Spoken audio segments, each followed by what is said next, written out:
And welcome to my channel. I am Simran Sahani. आज हम पढ़ेंगे क्लास 12th की पॉलिटिकल साइंस की बुक 2 का लास्ट चैप्टर। ठीक है, तो जो ये लास्ट चैप्टर है इसका पहले नाम था recent development in Indian politics. अब इसका नाम चेंज हो गया है और नाम हो गया है Indian politics trend and development. ठीक है, और एक और चेंज आया है इस चैप्टर के अंदर। वैसे तो बिल्कुल सेम का सेम है, दो टॉपिक्स इसमें ऐड हुए हैं। बेसिकली हम देखें तो फर्स्ट हुआ है यूनाइटेड फ्रंट के बारे में, यूनाइटेड फ्रंट गवर्नमेंट जो बनी थी और जो नेशनल फ्रंट गवर्नमेंट बनी थी उसके ऊपर। ये आपके ऑलरेडी बुक में गिवन है। उसके अलावा आपको दो नए टॉपिक्स पढ़ने हैं। एक है NDA 3 एंड NDA 4, यानी कि जो अभी करंट हमारी गवर्नमेंट चल रही है उसके बारे में। NDA we all know, BJP का अलायंस, उसके बारे में डिटेल में पढ़ना है। CBSE से PDF आया है, वो हम रीड करेंगे। And issue of development and governance, what are the issues of development and governance, वो पढ़ना है। तो वो दो टॉपिक्स जो है वो मैं आपको पार्ट 2 वीडियो में पढ़ाऊंगी। स्टार्टिंग में ही बता रही हूँ, अगर कोई बच्चा खोल रहा है वो पार्ट पढ़ने के लिए तो वो पार्ट 2 वीडियो लिंक डल जाएगा, वहां से आप पढ़ोगे। इसमें हम पूरा चैप्टर पढ़ेंगे जो आपकी बुक में गिवन है। ठीक है, तो लास्ट के जो दो टॉपिक्स है वो मैं नेक्स्ट वीडियो में पढ़ाऊंगी। And united front, national front, UPA, वो सब हम इसी वीडियो में कवर कर लेंगे। ठीक है, तो बहुत ही इंटरेस्टिंग चैप्टर है ये। इसमें देखो हमने पढ़ लिया आज़ादी के बाद पार्टीशन पढ़ लिया हमने, फिर हमने कांग्रेस की डोमिनेंस पढ़ ली, फिर कांग्रेस की डोमिनेंस खत्म हुई, फिर रिस्टोर हुई इंदिरा गांधी के इमरजेंसी लगाने के बाद भी। देन हमने रीजनल एस्पिरेशंस पढ़े, सेशनिस्ट मूवमेंट हुए, अलगाववादी मूवमेंट, सब कुछ हमने पढ़ लिया चैप्टर में। अब हम पढ़ेंगे कि इन सब चीज़ों से जो पॉलिटिक्स है वो कैसे बनी, यानी कि we will study the context of 1990s, यानी कि 89 से लेके आगे तक जो पॉलिटिक्स थी वो कैसी थी। अभी तो हम पुराने ज़माने की बात करते, अब रिसेंटली की बात करेंगे हम, यानी कि 1989, 1990, 91, 92, 93, 94, 95, इस स्टेज की हम बात करेंगे। जब आप लोग होगे फर्स्ट सेकंड थर्ड में, इस टाइम की हम बात करोगे, या कोई छोटा होगा। ठीक है, तो इस एज की हम बात करेंगे, कॉन्टेक्स्ट ऑफ 1990s। अगर एग्जाम में क्वेश्चन आते हैं इस चैप्टर में तो सबसे पहला क्वेश्चन यही आता है कि what are the context of 1990s। हमें पूरा एक्सप्लेन करना होता है कि 1990s की जो पॉलिटिक्स थी वो कैसी चल रही थी। तो मेनली 5 चीज़ें हैं एग्जैक्टली। अगर ये तुमने भी लिख दिया जो मैंने यहाँ बोर्ड पे लिखा है और समझा रही हूँ, you will get the full marks. ठीक है, तो स्टार्ट करते हैं। मेनली 5 मेजर डेवलपमेंट्स थे। सबसे बड़ी चीज़ क्या हुई थी, 31 अक्टूबर 1984 को इंदिरा गांधी असैसिनेट, यानी कि उनका मर्डर कर देते हैं उनके 2 सिख बॉडीगार्ड्स। वो क्यों हुआ था वी ऑल नो, हम लास्ट चैप्टर में पढ़ चुके हैं। ठीक है, तो जैसे ही उनकी डेथ हो जाती है तो उसी दिन जो उनके बेटे हैं राजीव गांधी, उनको प्राइम मिनिस्टर बना दिया जाता है, क्योंकि प्राइम मिनिस्टर की सीट खाली तो नहीं रह सकती है। तो राजीव गांधी को प्राइम मिनिस्टर बना दिया जाता है, इंदिरा गांधी की डेथ हो जाती है। तो फर्स्ट जो डेवलपमेंट था 1990s का, 1990s एरा मतलब 89, 90, 91, 92, इसको हम रेफर करते हैं 90s का एरा। तो 90s के एरा में सबसे पहले Rajiv Gandhi became the prime minister after the assassination of Indira Gandhi. ठीक है, अब 84 में राजीव गांधी जो है वो हमारे जो कौन प्राइम मिनिस्टर बन जाते हैं। अब जो रेगुलर इलेक्शन होने थे वो 1985 जनवरी में होने थे, बट राजीव गांधी कह के अर्ली इलेक्शंस करा लेते हैं सो दैट बिकॉज उनको सीट मिल गई होती है, वो लड़के नहीं ली होती है उन्होंने। आप समझ सकते हो ना, मतलब कि उनकी मदर की डेथ हुई यानी he became the prime minister.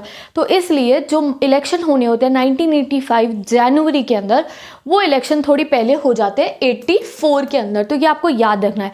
अब 1984 में इलेक्शन होते हैं एंड कांग्रेस की एक बहुत बड़ी विक्ट्री होती है, यानी कि कांग्रेस जीत जाती है। कितनी सीटें जीती है, 415 सीटें जो कांग्रेस है, कांग्रेस पार्टी है, वो जीत जाती है और एक बहुत ही अच्छी गवर्नमेंट बना लेती है लोकसभा के अंदर। अब एक कुछ रीज़न हो सकता है इस पार्टी की इतनी मेजर विक्ट्री के, वो ये था कि Rajiv Gandhi was a young leader and secondly sentiments थे लोगों के, बिकॉज अभी अभी इंदिरा गांधी का असैसिनेशन हुआ था।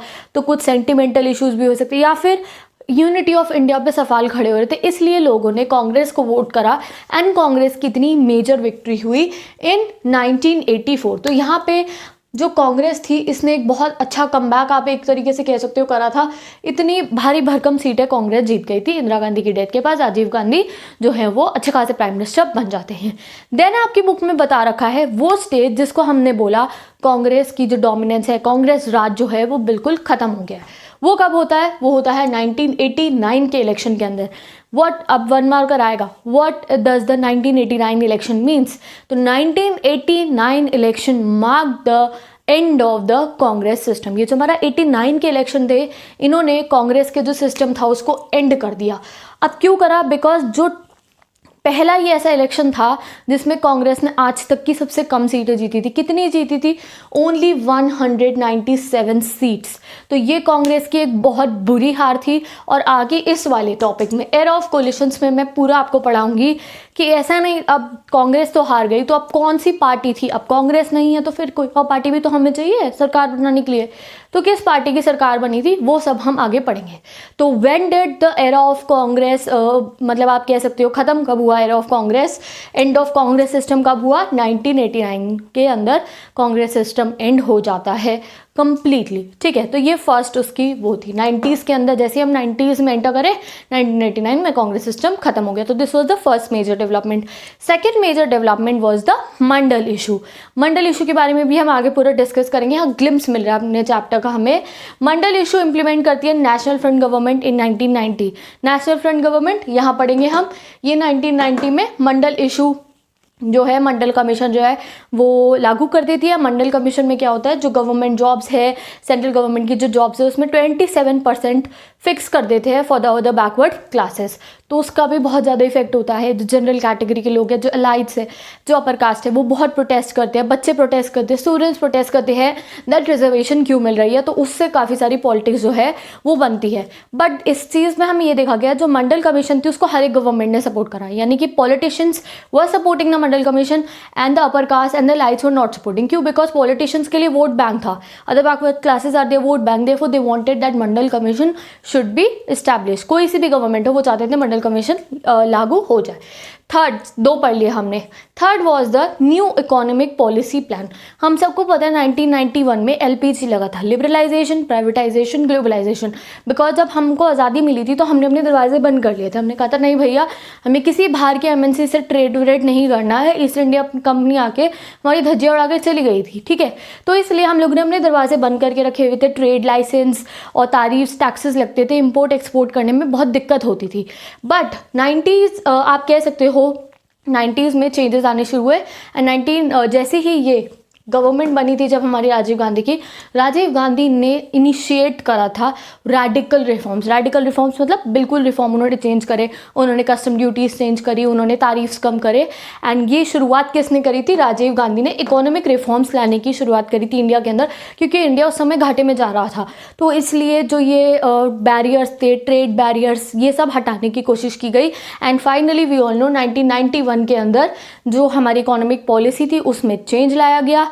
कब लाया गया था? एलपीजी, लिबरलाइजेशन, प्राइवेटाइजेशन, ग्लोबलाइजेशन हमने अडॉप्ट कर ली थी। इंडिया ने अपने दरवाजे खोल दिए थे बाहर की फॉरेन कंपनीज के साथ, वो आए और इंडिया में ट्रेड करे। तो ये थर्ड मेजर डेवलपमेंट था। फोर्थ डेवलपमेंट क्या था? A number of events around demolition of Babri मस्जिद। बाबरी मस्जिद इशू किसे नहीं पता, हमें पता है अभी, तो आगे हम इसके बारे में डिस्कस करेंगे। क्या होता है फाइनल जो डेवलपमेंट है 1990s की, the assassination of Rajiv Gandhi. 1991 में जो राजीव गांधी है उनको असैसिनेट कर देते हैं। एलटीटीई ग्रुप का एक मेंबर, एक वुमेन आती है और जब वो तमिलनाडु में इलेक्शन कैंपेन में गए होते हैं उनके गले में माला डालती है। वो एक सुसाइड बॉम्बर होती है एंड जब एक्सप्लोजन होता है तो दे डाई। ठीक है, तो इस तरीके से राजीव गांधी को भी मार दिया जाता है। एंड अब प्राइम मिनिस्टर की सीट तो खाली हो गई, तो राजीव गांधी की जगह किसको, अब ही डाइड तो अब किसको प्राइम मिनिस्टर बनाया गया? नरमिशा राव को प्राइम मिनिस्टर बनाया गया। और एक बहुत इंपॉर्टेंट ये वन मार्कर है कि जब राजीव गांधी की डेथ होती है तो प्राइम मिनिस्टर कैसे बनाया जाता है? तो नरमिशा राव प्राइम मिनिस्टर बनते हैं। एंड वही ये जो हमारी, मैंने आपको बताया एलपीजी जिसको लागू करा जाता है वो नरमिशा राव की लीडरशिप में ही किया गया होता है। तो ये आप सोच रहे होगे मैंने इतना डिटेल में पढ़ा है, बिकॉज इस पे क्वेश्चन आना बनता है। अब की बार अगर हम चांसेस देखें तो मेन क्वेश्चन आपका NDA 3 एंड NDA 4 से आ सकता है और इस पे से आ सकता है। मोस्टली क्वेश्चन आपका आता है। तो बहुत डिटेल में मैंने आपको ये पढ़ा दिया है। मैं इंस्टाग्राम पे नोट्स डालती हूँ पूरे चैप्टर के डिटेल नोट्स, वहाँ पे आपको इसके question answer form, detail notes, hand written type मिल जाएगा। एंड यहाँ मैंने आपको समझा दिया। ओके, तो इंस्टाग्राम ID का लिंक आपको दिख भी गया होगा, डिस्क्रिप्शन बॉक्स में गिवन है, वहाँ से जाके आप इस चैप्टर के नोट्स ले सकते हो।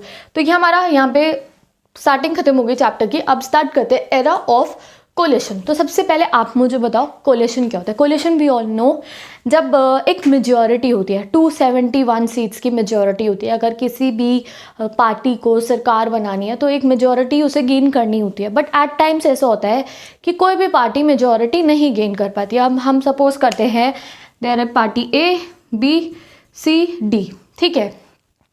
ए ने 1 जीती, इसने 2 जीती, इसने 1 जीती, इसने 2 जीती, और मेजॉरिटी बनाने के लिए कितनी चाहिए? 3। हमने सपोज कर लिया अगर किसी को सरकार बनानी है तो उसको 3 वोट्स चाहिए। अब ऐसी सिचुएशन में कोई भी जीत रहा है? नहीं, कोई भी नहीं जीत रहा है। तो ऐसी सिचुएशन में बनाई जाती है कोलिशन गवर्नमेंट। कोलिशन गवर्नमेंट में क्या होता है, कोई 2 पार्टीज इकट्ठी आती हैं और गवर्नमेंट बना लेती हैं। तो यहाँ पे सपोज करो ए और बी ने फ्रेंडशिप कर ली अपनी और इन्होंने अपनी पार्टी बना ली, तो ये हमारी कौन सी गवर्नमेंट बनेगी? A B government. अब तुम कहोगे सी और डी भी बना सकती थी, बट कई बार ऐसा होता है पार्टीज के बीच में इतने मतभेद होते हैं वो कोलिशन नहीं बनाते, ठीक है। तो जब भी डिफरेंट पार्टीज इकट्ठे आके सीट बनाती हैं, अपनी पार्टी फॉर्म करती हैं, तो उसको हम कहते हैं कोलिशन गवर्नमेंट। जब किसी को भी मेजॉरिटी फॉर्म नहीं होती तो अलग अलग पार्टीज इकट्ठी आती है and they form a government, इसको कहते हैं हम कोलिशन गवर्नमेंट। ऐसा पहले भी हुआ था, हमने देखा था जब नॉन कांग्रेसिज्म का टाइम चल रहा था, जनता पार्टी गवर्नमेंट बनी थी, डिफरेंट ग्रुप्स इकट्ठे आ गए थे सिर्फ कांग्रेस को हराने के लिए, तो that was a coalition government. 1970s में स्टार्ट हो गया था वो। एंड अब हम पढ़ेंगे एरा ऑफ कोलिशन, यानी कि 1989 से ना गाइस 2000 आप कह सकते हो 14 तक, 1989 से 2014 तक कोलिशन एरा चला, यानी कि जितनी भी सरकारें बनी वो गठबंधन से ही बनी। कोई भी जो पार्टी थी वो मेजॉरिटी नहीं जीत पाई अंटिल 2014, जब एनडीए बीजेपी, जो हमारा बीजेपी था, इसने मेजॉरिटी गेन करी थी। अभी आपकी आंखों के सामने कुछ समय पहले मोदी जी की जो सरकार आई थी उसने मेजॉरिटी गेन करी थी। उससे पहले 1989 से लेकर 2014 तक जितनी भी हमारी सरकारें बनी वो सब कोलिशन गवर्नमेंट थी, यानी कि गठबंधन वाली गवर्नमेंट थी। अब हम 1989 पे, जिसमें कांग्रेस सिस्टम का एंड हो गया, कांग्रेस ने कुल 197 सीट जीती थी, तो कांग्रेस हार गई। बट अब तुम सोच रहे हो कि कांग्रेस के अलावा कोई और बड़ी पार्टी थी, तो नहीं, कांग्रेस तो हार गई थी बट कोई और पार्टी ने मेजॉरिटी गेन भी नहीं करी थी। हर कोई 80-75 इन्हीं पे अटकी पड़ी थी। तो अब मेजॉरिटी कैसे बनाया जाए, अब कौन सरकार बनाएगा? तो एक सॉल्यूशन निकला, national front, the national front 1989। ये एक अलायंस बना, अलायंस मतलब गठबंधन बना between Janata Dal and regional parties. Janata Dal और जो छोटी छोटी रीजनल पार्टीज थी उन्होंने मिलकर गवर्नमेंट बनाई एंड उस गवर्नमेंट को आउटसाइड सपोर्ट मिला था बीजेपी का एंड लेफ्ट फ्रंट का। बीजेपी एंड लेफ्ट फ्रंट ने आउटसाइड सपोर्ट दिया और जो जनता दल और रीजनल पार्टीज का अलायंस नेशनल फ्रंट था, ये हमारा सरकार बनाता है कब? 1989 के अंदर, ठीक है। ऐसे ही आपका एक कार्टून बना हुआ है बीच में, जो ये नेशनल फ्रंट गवर्नमेंट बनी थी, इसके जो प्राइम मिनिस्टर कौन थे? वीपी सिंह बने थे। तो आपको कार्टून बना है, वीपी सिंह पार्लियामेंट के अंदर है, साइड में एक तरफ लाल कृष्ण आडवाणी है एंड एक तरफ ज्योति बासु है। आडवाणी जी बीजेपी के मेंबर थे उस समय पे एंड लेफ्ट फ्रंट के मेंबर ज्योति बासु, वो उन्हें ऐसे कठपुतली की तरह चला रहे हैं because they were giving the outside support. Outside support मतलब कि उन्होंने कोई कैबिनेट मिनिस्ट्री में किसी जगह पे उनको जगह नहीं मिली थी, जस्ट वो समर्थन दे रहे थे उनकी सरकार को। तो क्या हुआ यहाँ पे 1989 में कांग्रेस ने, जब कांग्रेस 197 सीट्स कांग्रेस ने जीती, तो कांग्रेस के पास 197 वोट्स थे, 197 सीट्स थी, तब भी कांग्रेस ने क्या कहा कि मैं अलायंस नहीं फॉर्म करूंगा, मैं ऑपोजिशन में बैठ जाऊंगा। चाहता तो कांग्रेस भी लेफ्ट फ्रंट को मिला लेता अपने साथ या किसी और को मिला के मेजॉरिटी बना सकता था, बट उन्होंने क्या कहा कि हम ऑपोजिशन बनेंगे। तो कांग्रेस तो बन गया ऑपोजिशन। अब जितनी भी पार्टीज बची थी like Janata Dal, BJP, left front, इन सब ने मिलकर अपनी सरकार बनाई। एंड टेक्निकली देखा जाए जो बीजेपी है उसकी आइडियोलॉजी और लेफ्ट फ्रंट में आती थी हमारी CPI, communist party of India, CPIM, ये पार्टीज आती हैं।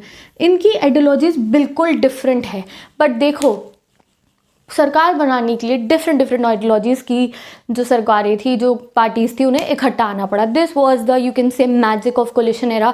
चाहे किसी की सोच मिलती हो या ना मिलती हो, वो इकट्ठे आए just to make the government. तो सबसे इम्पॉर्टेंट चीज़ है ये, द नेशनल फ्रंट गवर्नमेंट कब बनी? फर्स्ट टाइम बनी ये 1989 के अंदर। किसका अलायंस था ये? जनता दल और रीजनल पार्टीज का अलायंस था। बाहरी सपोर्ट मिलता बीजेपी और लेफ्ट फ्रंट का। बार बार रिपीट करिए, उस पर एग्जाम में क्वेश्चन आएगा, 1 मार्कर में आ सकता है, आपको एमसीक्यू में दे दिया जाएगा। When did the national front government was win, या और कहाँ से सपोर्ट मिला था, तो ये सब आपको बहुत अच्छे से याद करना है। अब आते हैं अपने नेक्स्ट टॉपिक पे, डिक्लाइन ऑफ कांग्रेस। ठीक है, तो वही चीज़ें हम इसमें रिपीट करेंगे। यहाँ पे हमें एक समरी दी है कि डिक्लाइन ऑफ कांग्रेस कैसा हुआ। तो एंड ऑफ कांग्रेस हुआ। बट कांग्रेस के हारने का मतलब ये नहीं था कि कोई और एक मेजर पार्टी आ गई थी। कांग्रेस के हार तो गई Congress, but there was no other single largest party, कोई और अदर सिंगल लार्जेस्ट पार्टी नहीं थी। इसलिए इंडिया में मल्टी पार्टी सिस्टम स्टार्ट हो गया। इंडिया में क्या स्टार्ट हुआ? Multi party system. इंडिया के अंदर रीजनल पार्टीज़ को बढ़ावा देना जाने लगा, जैसे कि बहुत सारी रीजनल छोटी छोटी स्टेट बेस्ड जो पार्टी थी वो हेल्प करने लगी कोलिशन गवर्नमेंट बनाने में, एंड उससे इंडिया के अंदर मल्टी पार्टी सिस्टम लॉन्च हो गया। जो हमारे पॉलिटिकल इलेक्शंस होते हैं, जनरल इलेक्शंस होते हैं, उनमें बहुत सारी पॉलिटिकल पार्टीज़ जो हैं उन्होंने पार्टिसिपेट करना स्टार्ट कर दिया और कोलिशन गवर्नमेंट बनने लग गई सेंट्रल गवर्नमेंट, सेंट्रल लेवल पे। और सबसे बड़ा रोल उसमें प्ले करती थी हमारी रीजनल पार्टीज। बस खत्म हो गया आपका यहाँ पे, आप एक तरीके से कह सकते हो हाफ ऑफ द चैप्टर। यहाँ हमने पढ़ा 1989 में 1989 में नेशनल फ्रंट की गवर्नमेंट बनी, और ये डिक्लाइन ऑफ कांग्रेस में बस हमें समराइज कराया गया है कि कांग्रेस की हार का मतलब ये नहीं था कोई और मेजर पार्टी आई थी, कोई और मेजर पार्टी भी नहीं आई थी, तो इसलिए सब छोटी छोटी बड़ी बड़ी पार्टीज ने मल्टी पार्टी सिस्टम ऑन करके कोलिशन गवर्नमेंट स्टार्ट कर दी। अब यहाँ पे मैंने आपका जो बुक में एक पूरा टेबल दे रखा है, अलग अलग कोलिशन गवर्नमेंट कब कब आई एंड उनके क्या क्या प्राइम मिनिस्टर्स थे। बच्चे सोचते हैं उसे लर्न करो या नहीं करो, तो I would suggest you that इतना उसको लर्न करने की आपको ज़रूरत नहीं है। चैप्टर के बीच बीच में ही हमें पता चल रहा है कौन सी गवर्नमेंट कब बन रही है, and that is the major thing. हमें रट्टू तोता नहीं बनना है, वी हैव टू अंडरस्टैंड। जैसे हमने अभी अंडरस्टैंड कर लिया है कि 1989 में टेक्निकली हमारा फर्स्ट कोलिशन गवर्नमेंट बना ऑफ नेशनल फ्रंट गवर्नमेंट, जिसको भारी support BJP and left front से बना था। ठीक है, तो ये है, I will not tell you this table, बस मैंने यहाँ लिख दिया है सो डैट आप इसको बुक में से एक बार रीड ज़रूर करना।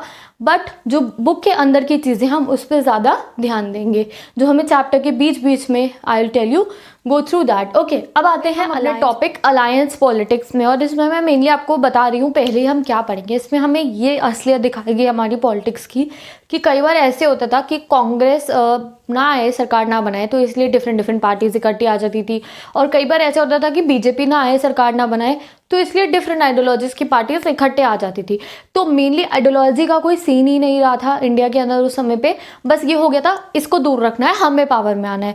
तो उसके दो एग्जाम्पल्स हम पढ़ेंगे। 1989 में जो हुआ था, as I told you here, कि बीजेपी लेफ्ट फ्रंट इकट्ठा है कांग्रेस को हटाने के लिए, बिकॉज जो सीपीआई सीपीएम और जो एम है इनकी आइडियोलॉजी बिल्कुल अलग है, बीजेपी की आइडियोलॉजी बिल्कुल अलग है, बट दे केम टुगेदर। और ऐसे ही 1996 में हुआ, ये जो हमारा लेफ्ट फ्रंट था ये कांग्रेस के साथ इकट्ठा आता है बीजेपी को दूर रखने के लिए। तो मेन हाईलाइट इस टॉपिक का यही है। ठीक है, अब अलायंस पॉलिटिक्स में मेन चीज़ हमें ये बताई गई है कि जब 90s शुरू हुई तो रीजनल लेवल की पार्टीज को ज़्यादा बढ़ावा देने जाने लगा, और सेकंड क्या हुआ, Dalits and OBCs based parties का इंक्रीमेंट हुआ, बहुत ज़्यादा बनने लग गई, एंड जो पावरफुल रीजनल पॉलिटिक्स यानी कि रीजनल पॉलिटिक्स ने इफेक्ट करना स्टार्ट कर दिया गवर्नमेंट बनाने को। इसका एग्जाम्पल हमें दिया है, यूनाइटेड फ्रंट गवर्नमेंट बनी 1996 के अंदर। 1996 में यूनाइटेड फ्रंट गवर्नमेंट बनी, एंड इसमें पावर ने इंपॉर्टेंट रोल प्ले करा। इसमें पावर ने इंपॉर्टेंट रोल प्ले करा। क्या होता है, यहाँ देखो 1996 में जो गवर्नमेंट बनती है, किसकी बनती है? कोलिशन गवर्नमेंट होती है लेफ्ट फ्रंट और कांग्रेस की। क्या होती है? गठबंधन बनता है लेफ्ट फ्रंट, सीपीआई सीपीआईएम और कांग्रेस का गठबंधन हुआ, और ये लेफ्ट फ्रंट एंड कांग्रेस ने यूनाइटेड फ्रंट बनाया सिर्फ और सिर्फ बीजेपी को दूर रखने के लिए। एज वी नो दैट 1989 में हुआ था, लेफ्ट फ्रंट और बीजेपी दूर आई थी सिर्फ और सिर्फ कांग्रेस को दूर रखने के लिए। तो इस टाइप से हमारा अलायंस सिस्टम चल रहा था, पावर को इंपॉर्टेंस दी जाने लग गई थी, आइडियोलॉजी को नहीं। यूनाइटेड फ्रंट पढ़ लिया और नेशनल फ्रंट दोनों पढ़ लिया। यूनाइटेड फ्रंट क्या है? जब कांग्रेस और लेफ्ट विंग जो है वो इकट्ठे आए थे, लेफ्ट फ्रंट जो है वो इकट्ठे आए थे बीजेपी को दूर रखने के लिए, और इसमें कांग्रेस को दूर रखने के लिए बीजेपी और लेफ्ट फ्रंट इकट्ठे आए। तो दो कोलिशन हमने पढ़ लिए, और कांग्रेस के बारे में हम पढ़ चुके हैं। तो अब हमें पढ़ना है about the BJP, that how did BJP came to power. तो इसका बहुत ही कंफ्यूजिंग मामला है, तो मैंने इसको बहुत मतलब आप कह सकते हो सुलझाने की कोशिश करी है कि आप समझो क्या रहा था बीजेपी का। तो मई 1996 में इलेक्शन हुए, एंड उसमें बीजेपी लार्जेस्ट पार्टी निकल कर आती है। क्या बनती है? Single largest party. And guys there is a difference between largest party and a majority party. As you know that अगर आपको मेजॉरिटी बनना है तो यू नीड एटलीस्ट 271 सीट्स। तो आप मान लो उस समय पे बीजेपी के 271 तो नहीं थे, बट अगर सबका मिला लो तो बीजेपी सबसे ज़्यादा सीट्स बीजेपी ने जीती थी, और अगर बीजेपी के साथ कोई कोलिशन बनाता तो बीजेपी अपनी सरकार बना सकती थी। But no one agreed to support BJP, and BJP minority government की तरह रहती है और सिर्फ 1 महीने के अंदर ही जो सरकार है वो गिर जाती है। क्यों? क्योंकि बीजेपी सिंगल लार्जेस्ट पार्टी तो थी, जैसे अब इस इलेक्शन में 197 सीट्स कांग्रेस ने जीती थी। कांग्रेस लार्जेस्ट पार्टी थी, मेजॉरिटी पार्टी नहीं, लार्जेस्ट पार्टी थी, और उसने कहा मैं ऑपोजिशन में बैठूंगी। और यहाँ पे क्या हुआ, किसी ने बीजेपी का सपोर्ट नहीं करा, और 1 महीने के अंदर ही मई 1996 से जून 1996 में सरकार गिर जाती है, और फिर से फ्रेश इलेक्शन होते हैं जून 1996 में।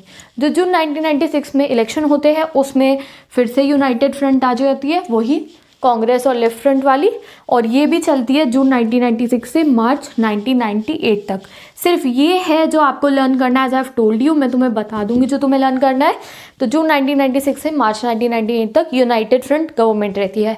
फिर से ये गवर्नमेंट गिर जाती है अपना टर्म पूरा करने से पहले 5 साल का, और मार्च 1998 में दोबारा इलेक्शन होते हैं, और वो इलेक्शन के बाद दोबारा एक 1999 में इलेक्शन होते हैं।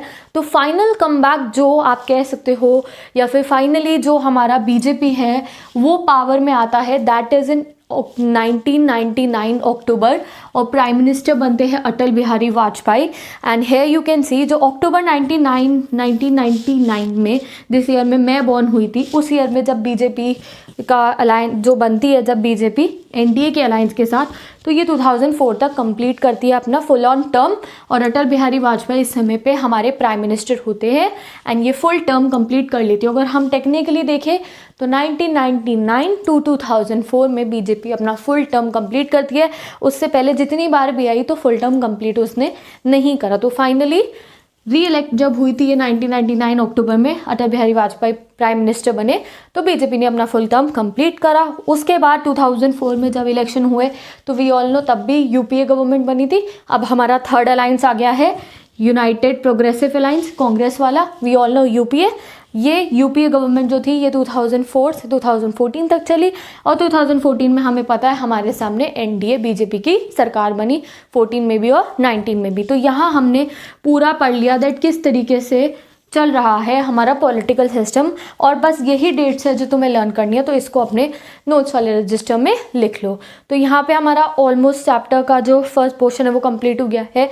अब हमें ग्लिम्स दे रखा है दैट सिंस 1989 की शुरुआत से यहाँ से 11 गवर्नमेंट्स फॉर्म्ड एट सेंटर। इतनी बार सरकार गिर रही थी, बन रही थी, गिर रही थी, बन रही थी, और उसका सिर्फ एक ही रीज़न था, as we know that different ideologies, विचारधारा मिल नहीं रही है, इकट्ठे आ रहे हैं, आपस में झगड़े होते हैं, सरकार गिरती है। This was the kind of a reason. कभी बीजेपी को दूर रखने के लिए उसको सपोर्ट नहीं करेंगे, कभी कांग्रेस को दूर रखने के लिए उसका सपोर्ट नहीं करेंगे। ये रीज़न था अलग अलग गवर्नमेंट्स का बनने का। और हमने अब पढ़ लिया है नेशनल फ्रंट गवर्नमेंट के बारे में भी, जो 1989 में बनी, यूनाइटेड फ्रंट गवर्नमेंट जो 1996-97 में बनी, एनडीए जो 1997, 1998 और 1999 में बनी, उसके बाद 2014 में आई, और अब 2019 में भी एनडीए। और जो यूपीए है दैट वाज फ्रॉम 2004 टू 2009। तो ये बहुत इंपॉर्टेंट मैंने यहाँ पे मर्ज करके लिखा है फॉर यू गाइज। इसको भी आप अपने एक रजिस्टर में उतार लो कि ये हमारे अलायंस है, जो मेन अलायंस हमारे थे, national front, United front, NDA, UPA. तो इसको आप उतार लो। तो यहाँ पे आपका ये ये एरा कंप्लीट हो गया है, और यही मुश्किल पोर्शन है चैप्टर का। आगे का आसान है, आगे आपको डेट एंड इवेंट्स जो मैंने बताई है ये वाली, बस यही लर्न करना, और कुछ आपको लर्न करने की जरूरत नहीं है। तो आई होप तुम्हें इतना चैप्टर समझ में आया होगा। सो लेट्स कंटिन्यू द आगे का chapter. Let's continue the chapter. अब हम आगे अपने सेकेंड डेवलपमेंट पे हम पढ़ रहे हैं 1990s के एरा में क्या क्या हुआ। तो पहला हमने पढ़ लिया दैट कोलिशन एरा स्टार्ट हो गया, कांग्रेस का सिस्टम खत्म हो गया। अब हम आएंगे political rise of other backward classes पे, यानी कि एक नई क्लास निकल के आई, अदर बैकवर्ड क्लासेस। तो लेट्स स्टडी ये सब कैसे हुआ, एंड इसी में हम डिटेल में मंडल कमीशन के बारे में पढ़ेंगे। ओके, तो long term development of this period was the rise of other backward classes. एक लॉन्ग टर्म डेवलपमेंट था। We all know what is OBC. अभी हमें पता है ओबीसी क्या है, बट उस समय पे नहीं होता था। And how did the OBC emerged, that we will study here. These are the communities other than SCs and ST who suffer from educational and social backwardness. देखो ओबीसीज निकल कर आई, एक ऐसी कम्युनिटीज़ पे ध्यान गया that they are not SC, they are not C और एस टी, यानी कि ना ये शेड्यूल कास्ट है ना ये शेड्यूल ट्राइब है, but then also they are also suffering, उनके पास भी एजुकेशन नहीं है, उनके पास भी कोई जॉब अपॉर्चुनिटीज़ नहीं है, they are also socially backward, तो उनके लिए कुछ करना चाहिए, ये सोचा गया। और ये वही कम्युनिटी थी, ये बैकवर्ड कास्ट कह लो या बैकवर्ड कम्युनिटी कह लो, इन्होंने बहुत हेल्प करी थी नॉन कांग्रेस गवर्नमेंट फॉर्म होने में। जब नॉन कांग्रेसिज्म चल रहा था, जब इंदिरा हटाओ चल रहा था, हमने स्टार्टिंग के चैप्टर्स में पढ़ा, चैप्टर 5 चैप्टर 6 में पढ़ा कि एक ट्रेंड चल गया था इंदिरा हटाओ, अलग अलग पार्टीज इकट्ठी आई थी इंदिरा गांधी को हटाने के लिए। तो उन पार्टीज को सपोर्ट कहाँ से आ रहा था? इन बैकवर्ड क्लासेस से उन पार्टीज को सपोर्ट आ रहा था। फॉर एग्जाम्पल जो जनता गवर्नमेंट बनी थी 1977 के अंदर, उसको किस ने उसमें कौन कौन पार्टिसिपेट करा था? भारतीय क्रांति दल, संयुक्त सोशलिस्टिक पार्टी। और भारतीय क्रांति दल और संयुक्त सोशलिस्टिक पार्टी को कहाँ सा वोट बैंक का है उनका वोट बैंक कहाँ से आता है? Rural OBC base. तो ये अदर बैकवर्ड क्लासेस इमर्ज हुई। और ये एक बहुत ही इंपॉर्टेंट वन मार्क है कि जनता पार्टी की 2 पार्टीज जो ओबीसी बैकग्राउंड से आई थी वो कौन सी थी, तो रिमेंबर इट, ठीक है।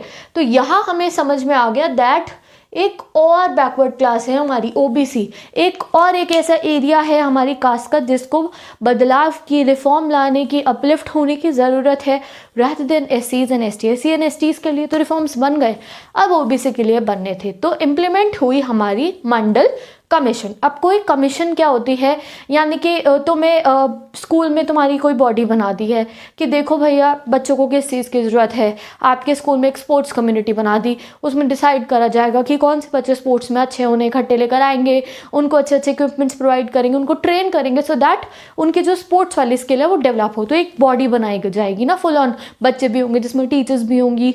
तो इस टाइप से ही एक मंडल कमीशन बनी एंड उस कमीशन को वो टास्क दिया गया कि आप चेक करो कि इंडिया के अंदर ये बैकवर्ड कास्ट कौन है, कौन लोग बैकवर्ड कास्ट को बिलोंग करते हैं, क्या उनको एजुकेशन मिल भी रही है या नहीं मिल रही है, उनके पास जॉब्स हैं या नहीं। तो एक मंडल कमीशन बनी। अब मंडल कमीशन किसके टाइम पे बनी थी? नेशनल फ्रंट की गवर्नमेंट के टाइम पे मंडल कमीशन बनी थी एंड उन्होंने ही डिसाइड करा था मंडल कमीशन को इम्प्लीमेंट करने को, ठीक है। और इसने पॉलिटिक्स शेप करी फॉर द ओबीसीज। बहुत लंबी लंबी डिबेट्स हुई, मतलब मंडल कमीशन ने अपनी रिपोर्ट दी और अभी हम आगे पढ़ते हैं मंडल कमीशन में हुआ क्या था, ठीक है।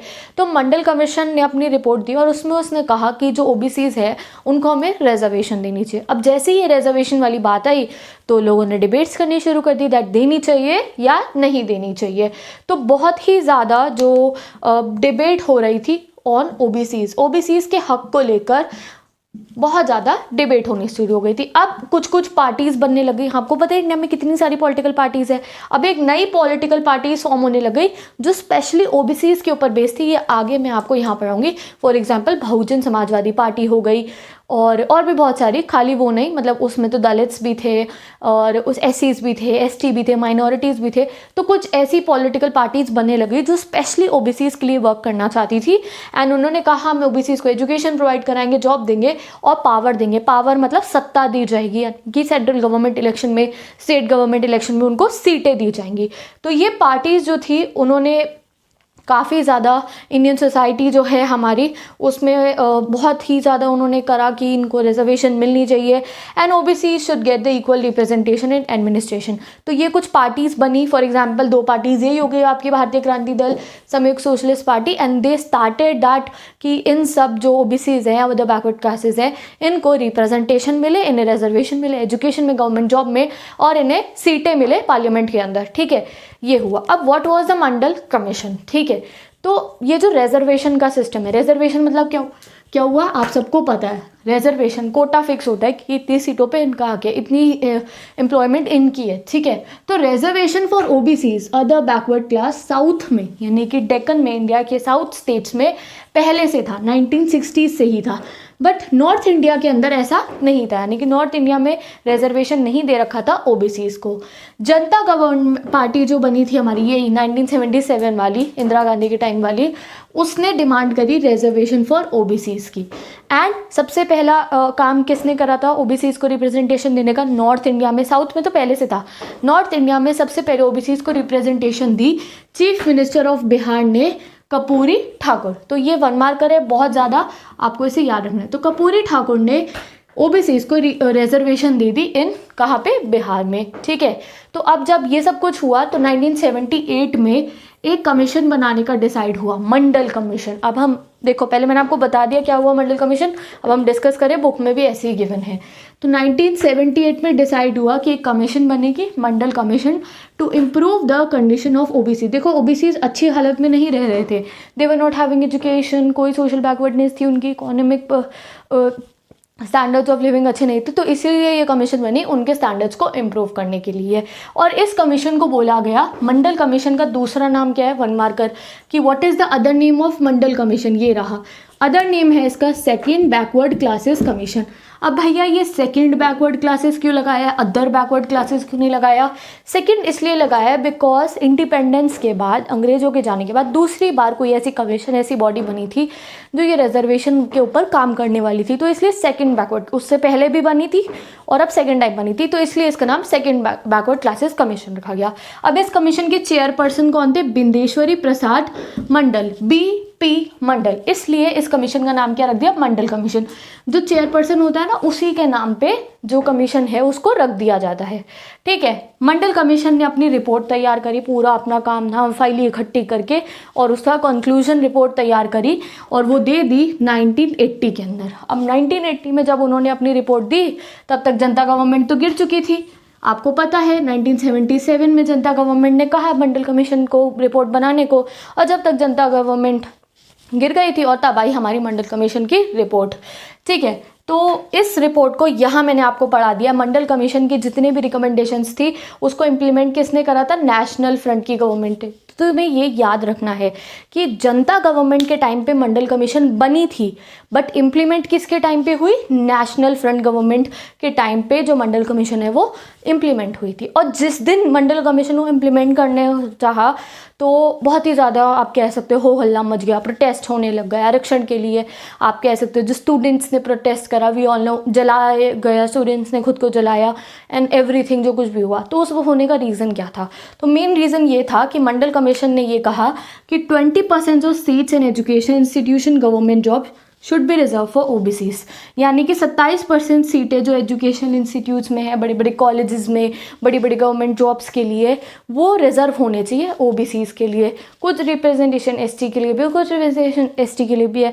तो यहाँ पे जो जनरल कैटेगरी के रूप थे उन्होंने अपना गुस्सा दिखाया। और एक और चीज़ कही गई कि ओबीसीज की लिविंग कंडीशन को सुधारा जाए, यानी कि उन्हें हाउसिंग प्रोवाइड करे, सब कुछ पानी प्रोवाइड किया जाए, वो सैनिटेशन प्रोवाइड किया, सो दैट उनकी लिविंग कंडीशंस बेटर हो। ये सब मंडल कमीशन ने कहा।